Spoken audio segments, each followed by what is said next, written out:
पाणंद रस्त्यांच्या अतिक्रमणाविरोधात शेतकऱ्यांचे उपोषण 5 दिवस उलटूनही कारवाई नाही.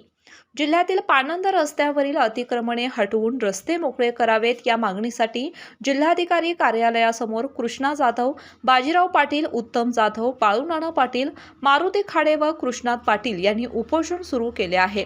उपोषणाला 5 दिवस उलटूनही प्रशासनाकडून कोणत्याही प्रकारची ठोस कारवाई करण्यात आलेली नसल्याने आंदोलनकर्त्यांच्या मध्ये नाराजी व्यक्त होत आहे. शेतकऱ्यांच्या हक्काचे पाणंद रस्ते तात्काळ खुले करावेत अशी मागणी आंदोलकांनी केली आहे. नमस्कार, मी कृष्णात जाधव. शेत रस्त्यांच्या बाबत आम्ही 6 तारखेपासून आमरण उपोषण जिल्हाधिकारी कार्यालयाच्या प्रवेशद्वारावर करत आहे, पण प्रशासनाने अजून आमच्या आंदोलनाची दखल घेतलेली नाही. आमचे विषय असे आहेत की सर्व शेतकऱ्यांना त्यांच्या बांधापर्यंत रस्ता भेटावा आणि त्याबाबत शासनाने निर्णय जाहीर केलेले आहेत, शासन निर्णय निघालेले आहेत, पण शासनाने त्याची अंमलबजावणी केली नसल्या कारणाने ती अंमलबजावणी करावी याच उद्देशाने फक्त आम्ही इथं बसलोय. शासनाची फक्त कार्यवाही चालू आहे, कारवाईचा पत्ताच नाही आहे आणि 5 दिवस होऊन सुद्धा अद्याप प्रशासनाने आमची कोणतीही दखल घेतलेली नाही, ती घेण्यात यावी. तसेच या आंदोलनामध्ये आम्ही करवीर तालुक्यातील 8 ते 10 गावातील शेतकरी या ठिकाणी आमरण उपोषणास बसलेलो आहे. त्यापैकी 2 जणांची तब्येत बिघडल्या कारणाने त्यांना घरी पाठवलेले आहे आम्ही आणि पुढील आमचे आंदोलनाचं सर्व काही चालू आहे. वारंवार महसूल मंत्री निर्णय जाहीर करतात, शासन निर्णय प्रत्येक आठवड्याला जाहीर होतो, मीडियावर सगळीकडे शेतकऱ्यांना शेत रस्ते म्हणून सांगितले जाते, पण प्रत्यक्षात कुणालाही भेटलेलं नाही. कोणत्याही रस्त्यावर अतिक्रमण निघालेलं नाही, काही नाही, फक्त दिखावा चालू आहे, फक्त मीडिया चालू आहे. प्रत्यक्षात अंमलबजावणी कोठेही झालेली नाही, ती अंमलबजावणी करावी.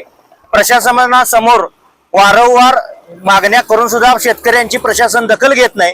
गेले 5 दिवस आम्ही शासनाने निर्णय जाहीर केलेले, ते जाहीर केलेले निर्णय अंमलबजावणी करा एवढ्यासाठीच आम्ही बसलेलो आहे. तरी सुद्धा आमच्या मागण्या अजिबात तिने विचार सुद्धा केलेला नाही.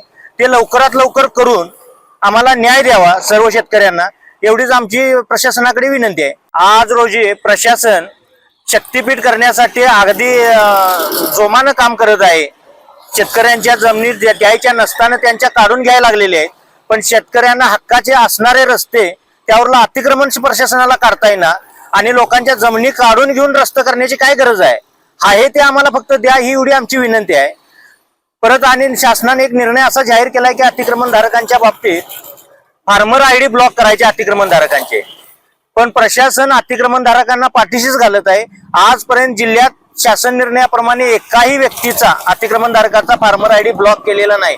आमची मागणी प्रामुख्याने आहे, ज्यावेळी प्रशासन अतिक्रमण धारकांचे शासन निर्णयाप्रमाणे आधार कार्ड फार्मर आयडी ब्लॉक करेल त्यावेळी अतिक्रमण धारक स्वतःहून रस्ते देतील, प्रशासनाला त्रास घेण्याची गरजच नाही.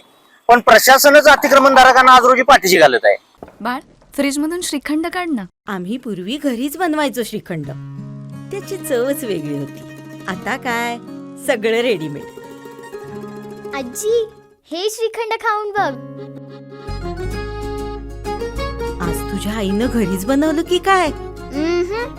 हे आहे गोकुळचं श्रीखंड. अगदी जिभेवर रेंगाळणार. जिभेवरच नाही तर मनावरही रेंगाळणार. गोकुळ श्रीखंड, मनावर रेंगाळणार.